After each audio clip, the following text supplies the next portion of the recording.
Happy Diwali. Please पटाखे मत फोड़ना। मैं अंकिता राठौर आपसे ये बात भी कहना चाहती हूँ, मेरे वीडियोस मेरे फोटोज बहुत तरीके से जो है वायरल किए जा रहे हैं, राइट। और मेरे साथ जो लड़का है उसके भी वायरल किए जा रहे हैं। मेरा पूरा अधिकार है स्वतंत्रता का भी और मेरा शादी करने का भी। आज हम इस वीडियो में बात करेंगे कि आखिर सोशल मीडिया पर क्या वायरल चल रहा है। हर साल दिवाली पर अंधभक्तों के खेमे में नैरेटिव चलता है। ये नैरेटिव ये होता है कि बॉलीवुड वालों की हिपोक्रेसी देखिए, कैसे दिवाली पर कहते हैं पटाखे ना फोड़ो, जानवरों को तकलीफ होती है, पोल्यूशन होता है, लेकिन ईद पर या मुस्लिम त्योहारों पर बंद धन कन खड़े हो जाते हैं। यानी ये बताया जा रहा है बॉलीवुड मुसलमानों की तरफ, इस्लाम की तरफ माइल है और हिंदू त्योहारों को टारगेट किया जाता है। जब कर्नाटका से अपडेट निकल कर आई कि दिवाली पर कुछ रूल्स एंड रेगुलेशन लगा दिए गए, तो बीजेपी की तरफ से ये कहा जाने लगा कि क्यों हिंदू त्योहारों पर ही ऐसा होता है। लेकिन राजस्थान से जब इसी तरह की खबर सामने आई तो अंधभक्तों और बीजेपी के खेमे में सन्नाटा छा गया। इसी के साथ अंकिता राठौर दिवाली पर कर रही हैं मुसलमान लड़के से शादी। हैदराबाद से टी राजा सिंह ने अंकिता राठौर को दी धमकी। इसी के साथ डिजिटल अरेस्ट पर भी पीएम मोदी का बहुत ज़रूरी बयान आया, क्योंकि देश के अलग अलग हिस्सों से लाखों लोगों का करोड़ों रुपए का नुकसान हो रहा था, उनके साथ स्कैम किया जा रहा था। सभी खबरों को आपको विस्तार से बताने वाला हूं, इसलिए वीडियो को आखिर तक ज़रूर देखें। वीडियो में आगे बढ़ने से पहले लाइक कीजिए इस वीडियो को, चैनल को सब्सक्राइब करके घंटी बजाना बिल्कुल ना भूलें। दिवाली से जुड़ी पहली अपडेट आपको बता दूं, जैसा कि आपको पता है जब भी दिवाली आती है तो अंधभक्त ऐसा नैरेटिव चलाते हैं कि बॉलीवुड वाले लगातार दिवाली और हिंदू त्योहारों को टारगेट करते हैं, लेकिन जहां मुसलमानों का त्यौहार, इस्लाम से जुड़ा कोई त्यौहार हो तो सभी चुप हो जाते हैं। यहां पहला हिपोक्रेसी बताते हुए आलिया भट्ट का वीडियो शेयर किया जा रहा है। आलिया भट्ट दिवाली पर कहती हैं प्लीज़ पटाखे ना फोड़ो, जानवरों को और मेरे कुत्ते को तकलीफ होती है, लेकिन वहीं ईद पर कहती हैं खूब खाना खाओ और मज़े करो। प्लीज पटाखे मत फोड़ना। The dogs feel very upset. very happy Eid. Please have a lot of fun, lot of food. अंधभक्तों ने तो विराट कोहली तक को नहीं छोड़ा।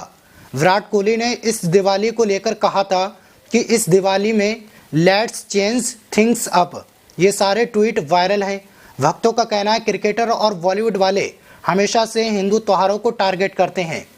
अब इस तरह का ट्वीट वायरल है जिसमें बताया जा रहा है यहाँ देखो कैसे गले लग रहे हैं एक मुसलमान से ईद वाले दिन विराट कोहली। अब आप देखिए एक्ट्रेस सोनल चौहान ईद पर दुपट्टा हिजाब की तरह पहनी हुई है, लेकिन जहां दिवाली की बात होती है वहां कहती हैं पटाखे मत फोड़ो। ये है मलाइका अरोड़ा का ऑफिशियल पेज। इसमें भी इसी तरह की बात की गई कि पटाखे फोड़ने से जानवरों को तकलीफ होती है, बहुत ज़्यादा पोल्यूशन होता है, ज़्यादा नॉइज से जानवर घबराते हैं। यहाँ तक कि मोदी जी के चहीते अर्नब गोस्वामी पटाखे के बारे में क्या कह रहे हैं। Why do people get so active to ban fireworks just 2 weeks before every Diwali? Why target only Diwali? लेकिन यही अर्नब गोस्वामी 2017 में कुछ इस तरह से दिवाली का मजाक उड़ाया करते थे।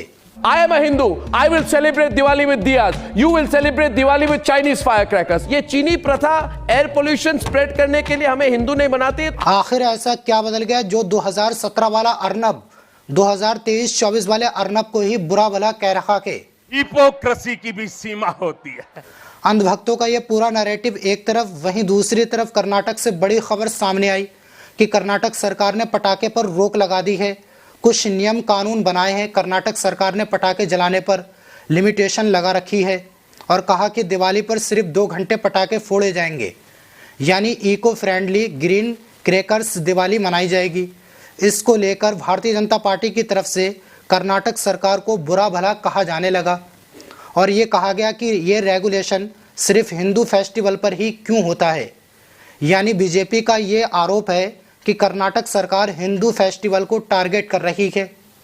लेकिन अब आप यहाँ पर सुनिए, राजस्थान से खबर सामने आई कि राजस्थान के अंदर भी ग्रीन क्रैकर्स के लिए ऐलान किया गया है और सिर्फ 2 घंटे पटाखे जलाने का टाइम दिया। आप अपनी स्क्रीन पर देखिए, दिवाली पर पटाखे जलाने के नियम जारी, केवल 2 घंटे कर सकेंगे आतिशबाजी, 10 बजे के बाद अनुमति नहीं। यानी कर्नाटक के अंदर जिस तरह से नियम बनाए गए कि 8 से 10 बजे तक पटाखे फोड़ सकते हैं। इसी तरह के नियम राजस्थान में भी हैं, लेकिन अंधभक्तों के द्वारा हिंदू त्योहारों को टारगेट सिर्फ कर्नाटक सरकार कर रही है।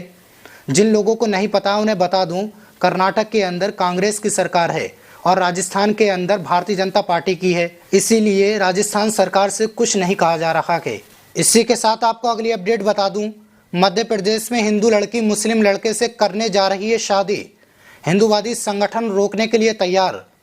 जी हां दोस्तों, आपको बता दूं, मध्य प्रदेश में हिंदू लड़की और मुस्लिम लड़के की शादी को लेकर मचा बवाल लगातार बढ़ता जा रहा है। इंदौर की रहने वाली अंकिता राठौर और जबलपुर के रहने वाले हसनैन अंसारी 12 नवंबर को कोर्ट मैरिज करने जा रहे हैं। इस शादी को रोकने के लिए बीजेपी इस लड़की के पीछे पड़ गई है और हैदराबाद से बीजेपी विधायक टी राजा सिंह ने भी सीएम मोहन यादव से इस शादी को रोकने की मांग की है और तमाम हिंदूवादी संगठन भी इस विवाह को रोकने के लिए लड़की पर दबाव बना रहे हैं। इस सब के बीच हिंदू लड़की अंकिता का एक वीडियो सामने आया और इस वीडियो में अंधभक्तों और हिंदू संगठनों को अंकिता राठौर ने जमकर फटकार लगाई। मैं अंकिता राठौर आपसे ये बात भी कहना चाहती हूँ, मेरे वीडियोस, मेरे फोटोज बहुत तरीके से जो है वायरल किए जा रहे हैं, राइट। और मेरे साथ जो लड़का है उसके भी वायरल किए जा रहे हैं। मेरा पूरा अधिकार है स्वतंत्रता का भी और मेरा शादी करने का भी, और आप मेरा ये जो अधिकार है वो छीन नहीं सकते। मैं कुछ भी कर सकती हूँ अपने साथ, और इन सब चीज़ों का इल्ज़ाम जो है मैंने जिनका भी नाम लिया उन सब पर जाएगा। अंकिता इस वीडियो में कह रही है उन्हें स्वतंत्रता का अधिकार है, अपनी मर्जी से शादी करने का भी अधिकार है। अंकिता का कहना है अगर मुझे और हसनैन को कुछ होता है तो इसका सारा इल्ज़ाम उनका विरोध करने वालों के ऊपर होगा, यानी हिंदू संगठन और टी राजा सिंह इसके जिम्मेदार होगा। दरअसल आपको बता दूं, अंकिता की खुलेआम मुस्लिम लड़के से शादी करने को लेकर हिंदूवादी संगठन बेचैन हैं और वो लगातार इस शादी को रोकने का अधूरा प्रयास कर रहे हैं। बढ़ते हैं अगली खबर की तरफ, जहां ट्रेन में बीफ ले जाने के शक में की थी 71 साल के बुजुर्ग की पिटाई।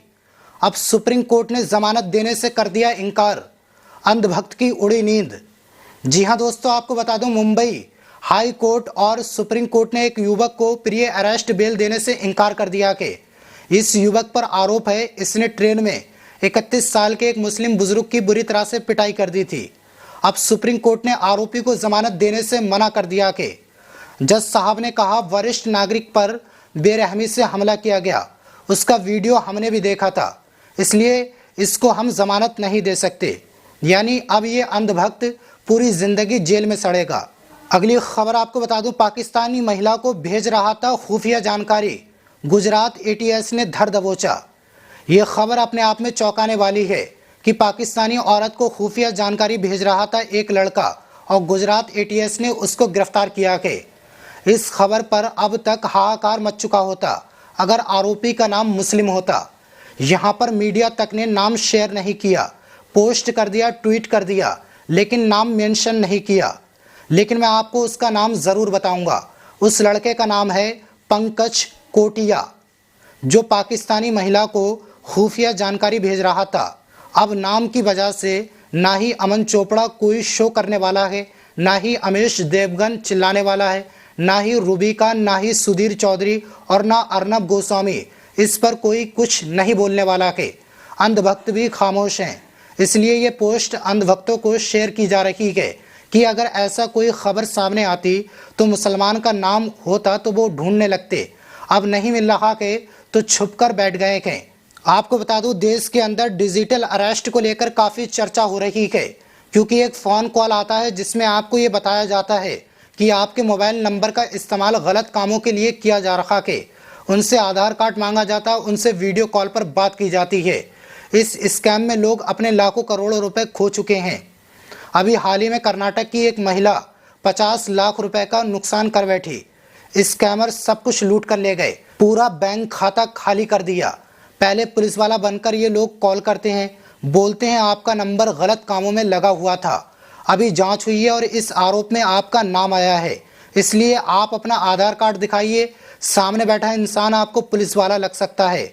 इसमें बहुत बुरी तरीके से लोगों को डराया जाता है, फिर उसके बाद उनके बैंक अकाउंट को खाली कर दिया जाता है। डिजिटल अरेस्ट का मतलब ये होता है आपको घर से बाहर निकलने के लिए मना किया जाएगा, आपके अकाउंट को सीज करने की बात की जाएगी और कहा जाता है आप अपना सारा पैसा पुलिस के अकाउंट में भेज दें। फिर उसके बाद स्कैमर अपना अकाउंट देते हैं। आप डर की वजह से सारा पैसा उधर भेज देते हो।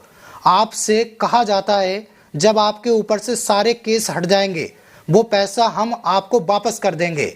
लेकिन पैसा मांगने के बीच जो गतिविधियां होती हैं जिसमें डराया धमकाया जाता है, ये अपने आप में बहुत चौंकाने वाली बात है।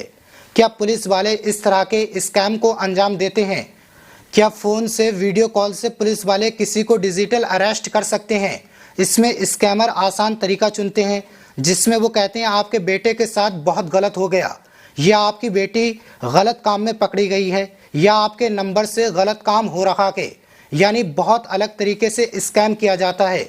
लेकिन यहाँ सबसे बड़ा सवाल ये है, क्या इस तरह की हरकत कोई भी जांच एजेंसी करती है या नहीं? यहाँ मुझे लगता है पीएम मोदी का बयान डिजिटल अरेस्ट पर बहुत ज़रूरी था, क्योंकि जिस तरह से वारदात की जा रही है इसे लोगों को जानना बेहद ज़रूरी है। क्या एजेंसी इस तरह के काम करती हैं या नहीं? डिजिटल गिरफ्तारी को लेकर पीएम मोदी ने कहा, डिजिटल गिरफ्तारी के शिकार लोगों में हर वर्ग और हर उम्र के लोग शामिल हैं। आपको डरना नहीं चाहिए। आपको पता होना चाहिए कि कोई भी जांच एजेंसी कभी भी फ़ोन कॉल या वीडियो कॉल पर इस तरह की पूछताछ नहीं करती है।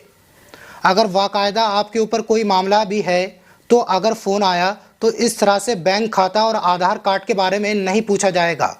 आपको सीधे पुलिस स्टेशन ही बुलाया जाएगा या पुलिस वाले आपके घर आ सकते हैं पूछताछ के लिए। लेकिन फ़ोन कॉल के द्वारा इस तरह का स्कैम करना ये अपने आप में बहुत चौंकाने वाली बात है। इस पर पीएम मोदी का बयान बेहद ज़रूरी था, क्योंकि इस तरह के स्कैम इतने ज़्यादा बढ़ चुके हैं कि अपने आप को सुरक्षित रखवाना बहुत ज़रूरी है। अगर आपने अपनी प्राइवेट जानकारी किसी को दी तो कौन क्या स्कैम कर रहा है आपको कुछ भी पता नहीं चलेगा। इसलिए सावधान रहें। इन सभी खबरों पर आपकी क्या राय है? हमें अपनी राय ज़रूर दीजिए। मिलते हैं किसी न्यू अपडेट के साथ, तब तक के लिए शुक्रिया।